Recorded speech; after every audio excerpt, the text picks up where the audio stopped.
Hello everyone, আমি ফাইয়াজ এবং আমার সাথে আছে আমার ওয়াইফ। আমি তিশা।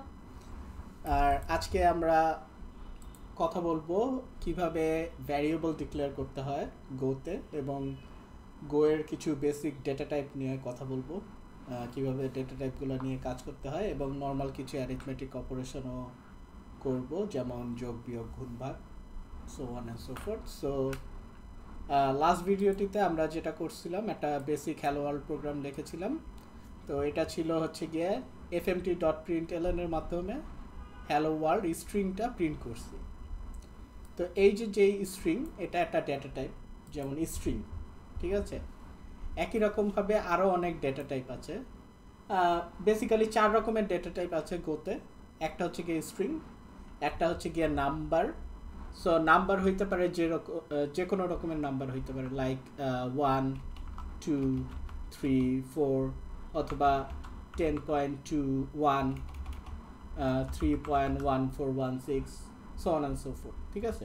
ডেসিবেল নাম্বার যেগুলো, সেগুলোকে আমরা বলি হচ্ছে গিয়ে ফ্লোটিং পয়েন্ট নাম্বার, যেগুলোর ভিতরে ডেসিমাল পয়েন্ট আছে।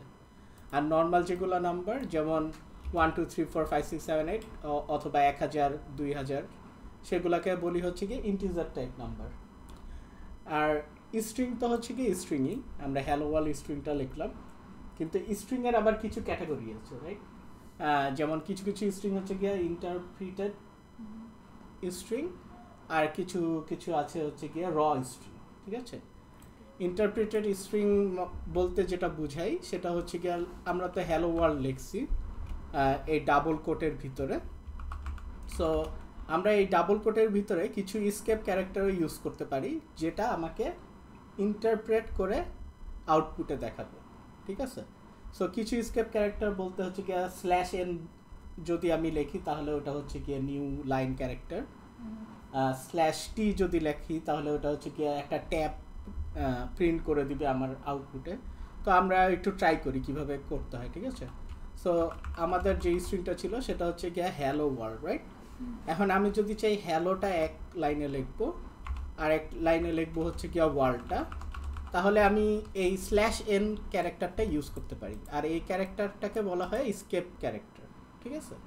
আমি যদি সেভ দিই প্রোগ্রামটা আর গো রান ডট দিই, তাহলে দেখা যাবে যে হ্যালো, তারপর একটা স্পেস, কারণ /n এর আগে একটা স্পেস আছে, ঠিক আছে। তারপরে একটা স্পেস এবং ওয়ার্ল্ড, ঠিক আছে। সো এই /n এর মাধ্যমে আমার স্পেস ওয়ার্ল্ড লেখাটা সেকেন্ড লাইনে চলে গেছে, রাইট? সো এটা হচ্ছে কি একটা স্কেপ ক্যারেক্টার। ঠিক একই রকমভাবে /tও একটা স্কেপ ক্যারেক্টার। এটার মাধ্যমে আমি যদি এখন প্রোগ্রামটা রান করি, তাহলে দেখা যাবে যে হ্যালোর পরে 4টা স্পেস আসছে, তারপর ওয়ার্ল্ড লেখাটা আসছে, যেহেতু একটা ট্যাব ইজ ইকুয়াল টু 4টা ক্যারেক্টার, 4টা স্পেস আর কি। তো এটা হচ্ছে কি ইন্টারপ্রেটেড স্ট্রিং, ঠিক আছে। আমি যদি চাই এই স্ট্রিংটা র স্ট্রিং হিসাবে দেখাবে, এটার ভিতরে কোনো স্কেপ সিকোয়েন্স অথবা স্পেশাল ক্যারেক্টার থাকলে ওগুলাকে ইন্টারপ্রেট করবে না, তাহলে আমাকে যেটা ইউজ করতে হবে সেটা হচ্ছে গিয়ে র স্ট্রিংয়ের সিনটেক্স। আর সেটা হচ্ছে গিয়ে ব্যাকটিকের মাধ্যমে আমরা লেখি আর কি, ঠিক আছে। সো আগে ছিল হচ্ছে গিয়া কোটেশন মার্ক, আর এখন হচ্ছে গিয়া ব্যাকটিক। এটাকে বলা হয় ব্যাকটিক, ওয়ানের পাশে যেই কিটা আপনাদের কিবোর্ডে, সেটাই হচ্ছে গিয়া ব্যাকটিক, রাইট? তো আমি যদি এখন হ্যালো ওয়ার্ল্ডের ভিতরে একটা স্কেপ ক্যারেক্টারও দিয়ে দিই, ও এটাকে ইন্টারপ্রেট করবে না, ঠিক আছে। যেমন আছে তেমনই দেখাবে, হ্যালো /n লেখাটাও আসছে, তারপর ওয়ার্ল্ড লেখাটা আসছে, ঠিক আছে। আর একটা জিনিস করা যায়, সেটা হচ্ছে গিয়ে যেহেতু এটা একটা র স্ট্রিং, এটাকে আমি যেভাবে ফরম্যাট করব সে সেইভাবেই আমার একে আউটপুটে দেখাবে। সো আমার হ্যালো ওয়ার্ল্ডটা যদি এইভাবে লিখি আমরা, লেটস সে ফর এক্সাম্পল একটা সেকেন্ড লাইনে, তারপর যদি আমি সেভ দিই ফাইলটা এবং গো ডট রান দিই, তাহলে দেখা যাবে হ্যালোর পরে সেটা সেকেন্ড লাইনে চলে গেছে, ঠিক আছে। এটা কিন্তু কমপ্লিটলি নিউ লাইন একটা। সো আমি ইচ্ছা করলেই গোয়ের এটা একটা সুবিধা, এটা বিভিন্ন ল্যাঙ্গুয়েজ থেকে এটা একটু ডিফারেন্ট গোতে। সেটা হচ্ছে কি আমি র স্ট্রিংয়ের মাধ্যমে যে কোনো জায়গায় যে কোনো কিছু লিখতে পারি, আর সেটা সেভাবেই প্রিন্ট হবে, মানে ফরম্যাটটা সে বজায় রাখবে, ঠিক আছে। ফরম্যাটটা সে চেঞ্জ করবে না। ওকে, ভেরি গুড। আমাদের তাহলে ইন্টারপ্রেটেড স্ট্রিং আর র স্ট্রিং সম্পর্কে একটা ধারণা হয়ে গেল, আর একই সাথে স্ট্রিং সম্পর্কে একটা ধারণা হয়ে গেল, রাইট? ওকে, এখন আমরা যেটা করব সেটা হচ্ছে গিয়ে নাম্বার নিয়ে তো অলরেডি কথা বলছি। দুই রকমের নাম্বার আছে, একটা ইন্টিজার টাইপের নাম্বার আর একটা হচ্ছে গিয়ে ফ্লোট টাইপের নাম্বার, ঠিক আছে? একই রকমভাবে আরেকটা ডেটা টাইপ আছে যেটা হচ্ছে গিয়ে ট্রু ফলস ডিফাইন করে, ঠিক আছে? কোন একটা স্টেটমেন্ট ট্রু হইতে পারে, কোন একটা স্টেটমেন্ট ফলস হইতে পারে। সো সেগুলাকে আমরা ট্রু ফলসের মাধ্যমে ডিফাইন করে রাখি, ঠিক আছে? সো ট্রু আর ফলস দুইটা কিওয়ার্ড আছে। তা আমি যদি এটা এখন প্রিন্ট করি, আমাকে এখানে ট্রু লেখা দেখাবে। একই রকমভাবে যদি ফলস লিখি, অবভিয়াসলি ফলসও লেখা দেখাবে। কিন্তু এই ট্রু ফলসটা কখন ইউজ করে? যখন আমরা একটা এক্সপ্রেশনের আউটপুট জানতে চাই। So let's say for example 10 যদি আমরা বলি ইজ গ্রেটার দেন 5, 10 কি গ্রেটার দেন 5? এটা স্টেটমেন্টের আউটপুট তো একটা ট্রু আর false value, right? So 10 is greater than 5, এটা যদি আমি প্রিন্ট করি তাহলে এখানে আমাকে ট্রু দেখাবে, ঠিক আছে? একই রকমভাবে যদি আমি 10 ইজ লেস দেন 5 লিখি তাহলে এখানে দেখাবে হচ্ছে গিয়ে false, right? So very good. আরেকটা ডেটা টাইপ আছে যেটা হচ্ছে গিয়ে ইরর, যেটা হচ্ছে গিয়ে একটা ইন্টারফেস। কিন্তু এই অবস্থায় ইরর ইন্টারফেসটা নিয়ে তেমন একটা কথা বলা উচিত না, কারণ এখন আমরা বেশি বেসিক লেভেলে আসি। আর গোয়ের ইরর ইন্টারফেসটা একটু ডিফারেন্ট ওয়েতে কাজ করে অন্যান্য ল্যাঙ্গুয়েজের থেকে, ঠিক আছে? সো ওইটা আমরা আস্তে আস্তে যখন নেক্সট লেসনগুলোতে যাব, ওই লেসনগুলোতে আমরা শেখার চেষ্টা করব। এনিওয়ে, আমরা তো এখন নর্মাল ডেটা টাইপগুলা সম্পর্কে কিছু জানলাম। এখন এই যে ডেটা টাইপের যে ডেটা, যেমন 10টা হচ্ছে গিয়ে ইন্টিজার টাইপের একটা ডেটা। এই ডেটাকে আমার একটা জায়গায় যদি হোল্ড করতে চাই, রাইট? আমি তো এটা স্ট্যাটিকলি রেখে দিছি যে 10, কিন্তু আমি চাই যে এই 10টাকে কোনো একটা জায়গায় স্টোর করে রাখতে, পরে সেই জিনিসটাকে, কন্টেইনারটাকে আমি অন্যান্য জায়গায় ইউজ করতে, ঠিক আছে? সো সেই ক্ষেত্রে এই যে কন্টেইনারটার কথা বলতেছি, সেই কন্টেইনারটাকেই আমরা ভ্যারিয়েবল বলি বিভিন্ন ল্যাঙ্গুয়েজে, ঠিক আছে? সো গোতে কিভাবে একটা ভ্যারিয়েবল ডিক্লেয়ার করব? গোতে অনেক রকমভাবে ভ্যারিয়েবল ডিক্লেয়ার করা যায়। ভ্যারিয়েবল ডিক্লেয়ার করার সময় বলে দেওয়া যায় এক্সপ্লিসিটলি যে এই ভ্যারিয়েবলটা কি টাইপ, আবার টাইপ ছাড়াও ডিফাইন করা যায়, ঠিক আছে? প্রথমে একটা ভ্যারিয়েবল ডিক্লেয়ার করে ওইটার ভ্যালুস অ্যাসাইন না করে পরে অন্য কোথাও ওইটার ভ্যালু অ্যাসাইন করা যায়। সো অনেক রকম ওয়ে আছে, ঠিক আছে? সো ফার্স্টে আমরা দেখি যে একটা variable, just variable without any value কিভাবে ডিক্লেয়ার করতে হয়। সো ভ্যারিয়েবল ডিক্লেয়ার করার ওয়েটা হচ্ছে গিয়ে প্রথমে var কিওয়ার্ডটা ইউজ করব, ঠিক আছে? তারপর ভ্যারিয়েবলটার একটা নাম দিব। So let's say for example ভ্যারিয়েবলটার নাম হচ্ছে গিয়ে মাই নেম, ঠিক আছে? এবং আমি বলতে চাই যে এটা কি টাইপের ভ্যারিয়েবল হবে। তো যেহেতু এটা একটা নেম, তো এটাকে আমরা একটা স্ট্রিং আকারে রিপ্রেজেন্ট করতে পারি, রাইট? সো আমি এখানে বলে দিব এই ভ্যারিয়েবলটার টাইপ হচ্ছে কি একটা স্ট্রিং, ঠিক আছে? ওকে, অনেক ভালো কথা। এখন আমার এই ভ্যারিয়েবলটাকে কোনো একটা ভ্যারিয়েবল তো ভ্যালু সেট করতে হবে, রাইট? সো আমি এই ভ্যারিয়েবলে একটা ভ্যালু সেট করার জন্য কি করব? এই ভ্যারিয়েবলটা ইউজ করব, আর এখানে আমি এখানে একটা ভ্যালু অ্যাসাইন করব, যেমন ফাইয়াজ। সো ভ্যারিয়েবলের ভ্যালু অ্যাসাইন হয়ে গেছে। এখন আমি এই ভ্যারিয়েবলটাকে যদি প্রিন্ট করতে চাই, ভ্যারিয়েবলের ভ্যালুটাকে, তাহলে fmt.println এর মধ্যে মাই নেমটা পাঠিয়ে দিব। এটা কিন্তু ভ্যারিয়েবলটা পাঠাইছি, রাইট? ঠিক আছে? সো হয়ে গেছে। আমি যখন এখন যদি গো রান দেই তাহলে আমাকে ফাইয়াজ প্রিন্ট করে দিবে, ঠিক আছে? সো এই যে দুইটা লাইনে আমি ফার্স্ট লাইনে যে ডিক্লেয়ার করলাম ভ্যারিয়েবলটা এবং সেকেন্ড লাইনে এটার ভ্যালু অ্যাসাইন করলাম, এটা এক লাইনেও করা যায়, ঠিক আছে? সো সেটার জন্য যেটা করা লাগবে, এখানে মাই নেমটাকে সেকেন্ড লাইন থেকে উঠে ফার্স্ট লাইনে নিয়ে গেলেই হবে। var my name string is equal two Fayaz, ঠিক আছে? আর আউটপুটটাও একই রকমই আসবে। এখন আমি যদি মনে করি যে আচ্ছা, যেহেতু আমি একটা স্ট্রিং ভ্যালুই অ্যাসাইন করতেছি, তাহলে আমার এক্সপ্লিসিটলি বলার দরকার নাই যে এটা একটা স্ট্রিং টাইপের ভ্যারিয়েবল, রাইট? সো সেই ক্ষেত্রে আমি এই স্ট্রিং কিওয়ার্ডটা উঠাই দিতে পারি, আর গো ল্যাঙ্গুয়েজ অটোমেটিক্যালি ইনফার করে নিবে যে এই ভ্যারিয়েবলটার ভ্যালু একটা স্ট্রিং টাইপের ভ্যালু, ঠিক আছে? সো আমি যদি এখন এই ভ্যারিয়েবলের উপরে আমার মাউস পয়েন্টারটা নেই, তাহলে দেখাবে যে এটা একটা স্ট্রিং টাইপের ভ্যারিয়েবল, রাইট? আর আউটপুটটা আগের মতোই আসবে। আমি যদি আরো সিম্পলিফাইড করতে চাই ভ্যারিয়েবল ডিক্লারেশন, তাহলে সেটাও করা যায়। সো সেই ক্ষেত্রে যেটা করতে হবে, এই যে var কিওয়ার্ডটা আছে, সেই var কিওয়ার্ডটা আমি উঠাই দিতে পারি, আর এই যে ইকুয়াল সাইনটা আছে সেটার আগে একটা, এটা কোলন, রাইট? হ্যাঁ, কোলন, নট সেমিকোলন। হ্যাঁ, so my name colon is equal two Fayaz. সেই ক্ষেত্রেও আমি যদি মাউস পয়েন্টারটা নিয়ে যাই মাই নেম ভ্যারিয়েবলটার উপরে, তাহলে দেখাবো যে এটা একটা স্ট্রিং টাইপের ভ্যারিয়েবল, ঠিক আছে? এবং আউটপুটটাও আবার আগের মতোই সেম আসবে, কোনো ডিফারেন্স নেই। সো এটা দেখানো গেল যে কিভাবে আমরা সিম্পলিফাই করতে পারি একটা ভ্যারিয়েবল ডিক্লারেশন, ঠিক আছে? ফার্স্টে আমরা ডিক্লেয়ার করে ভ্যালু অ্যাসাইন না করেই বসে থাকতে পারি, ঠিক আছে? পরে আমরা এক লাইনেই ডিক্লেয়ার করতে পারি প্লাস ভ্যালুও অ্যাসাইন করতে পারি, ঠিক আছে? তারপর আমরা টাইপটা উঠাই দিতে পারি, এবং শেষমেশ আমরা একটা শর্টকাট সিনট্যাক্স পাইলাম, সেটা হচ্ছে গিয়ে কোলন ইজ ইকুয়াল টু।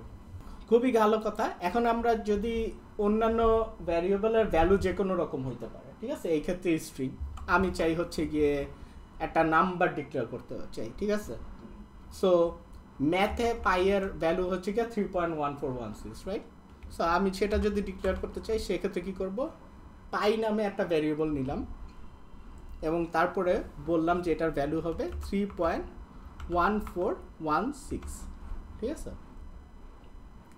আর এরকম অবস্থায় ভ্যারিয়েবল ডিক্লেয়ার করে যদি আমি রাইখা দিই আমার প্রোগ্রামের ভিতরে, গো এর একটা সুবিধা হচ্ছে সে তোমাকে বইলা দিবে যে তুমি একটা ভ্যারিয়েবল ডিক্লেয়ার করছো কিন্তু এখন পর্যন্ত প্রোগ্রামে কোথাও ইউজ করো নাই, তার মানে এটা হচ্ছে গিয়া আনওয়ান্টেড একটা জিনিস।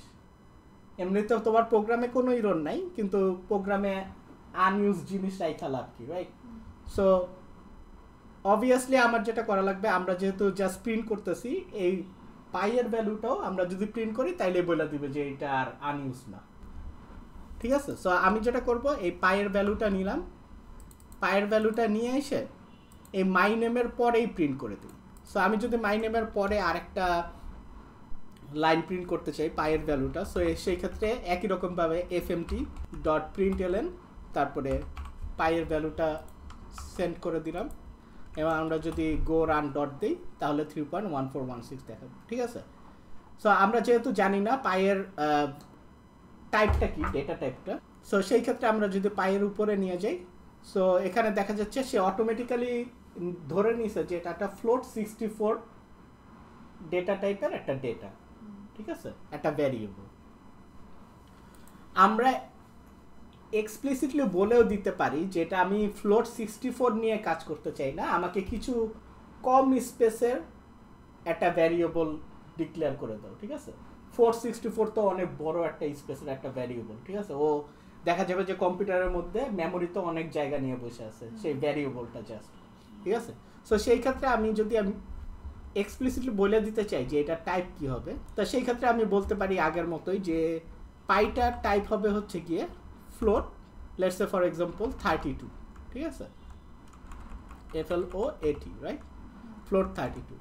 কিন্তু সেই ক্ষেত্রে আবার আগের সিনট্যাক্সে চলে আসতে হবে, সো আগে var লাগাইতে হবে আর এই কোলনটা উঠাই দিতে হবে, ঠিক আছে? সো এটা আর এখন ফ্লোট 64-এ নাই, এটা ফ্লোট 32 হয়ে গেছে, কিন্তু রেজাল্টটা মোটামুটি সেমই আসছে।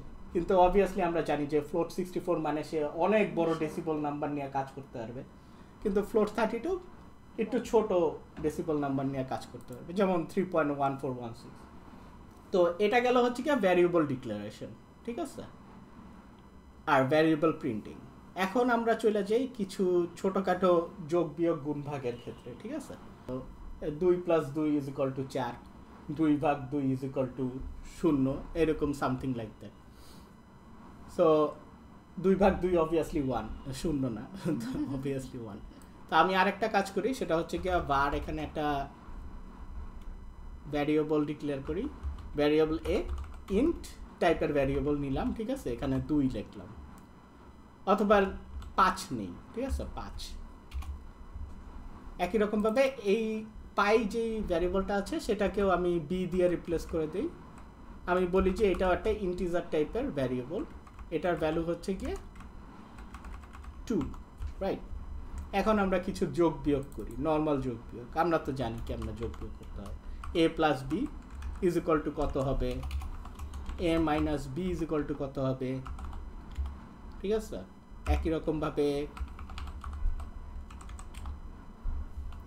a ইন্টু বি, ঠিক আছে। আমি একটু কপি পেস্ট করি, a ডিভাইডেড বাই বি কত হবে, আরেকটা হচ্ছে কি মড, মানে ভাগশেষটা কত, ঠিক আছে। তো এইগুলার আউটপুট কি কি হবে এটা আমরা একটু বোঝার চেষ্টা করি। Obviously a plus B is equal to হবে হচ্ছে গিয়া 7, a মাইনাস বি হবে হচ্ছে গিয়া 3, a ইন্টু বি হবে হচ্ছে গিয়া 10, আর 5 ডিভাইডেড বাই 2 কত হইতে পারে, হ্যাঁ ফ্লোটিং পয়েন্ট নাম্বার হইতে পারে, লাইক 2.5 হওয়ার কথা, রাইট। কিন্তু 2.5 আসবে না, ভ্যালুটা আসবে, রেজাল্ট আসবে 2। এটার কারণ হচ্ছে কি আমরা ইন্টিজার টাইপের ডেটা নিয়ে কাজ করতেছি, আমরা কিন্তু ফ্লোটিং এর কথায় যাই নাই। সো অটোমেটিক্যালি নিজে ফ্লোট কইরা দেখাইতে পারবে না, ঠিক আছে। আমাকে বলে দিতে হবে সেই সময় যে এটা ফ্লোটিং টাইপের রেজাল্ট আসতে পারে, ঠিক আছে। আর a মড বি কত হইতে পারে, a মড বি হবে 2 দুগুণে 4, ভাগশেষ থাকবে হচ্ছে গিয়ে 1, রাইট। সো আমরা এখন এটাকে একটু প্রিন্ট করার চেষ্টা করি, গো রান ডট, তাহলে হবে হচ্ছে গিয়ে 7 3 10, এই যে 2 আসছে, 5 divided by 2 is equal to 2, আর মড করলে 1, ভাগশেষটা 1, ঠিক আছে। ওকে, খুবই ভালো কথা। এখন আমি চাই হচ্ছে গিয়ে এইটাকে 2 দেখাবো না, এখানে 2.5 দেখাবো, রাইট।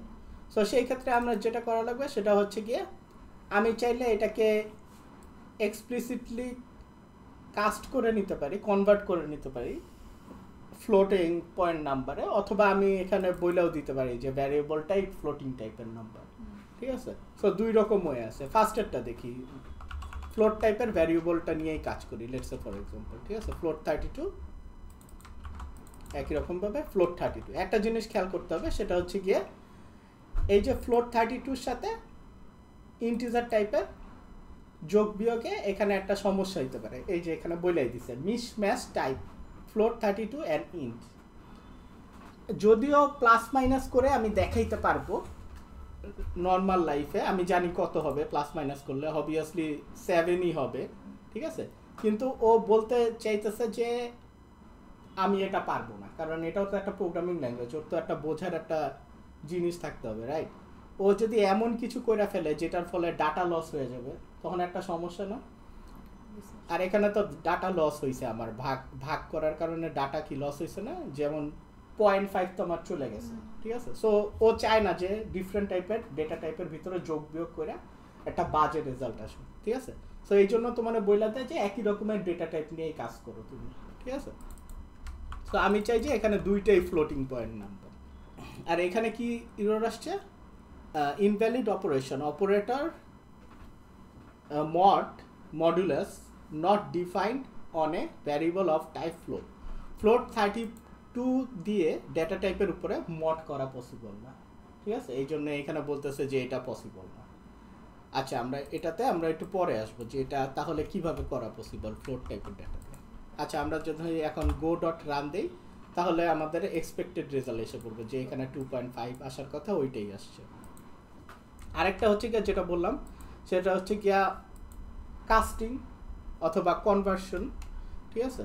সো আমি যদি এখানে লেখা দিই ফ্লোট 32 তো বলা যাবে না, বলতে হবে হচ্ছে কি ইন্ট 64 অথবা ইন্টও বলা যায়, ঠিক আছে। ইন্ট এ মড কি, ঠিক আছে।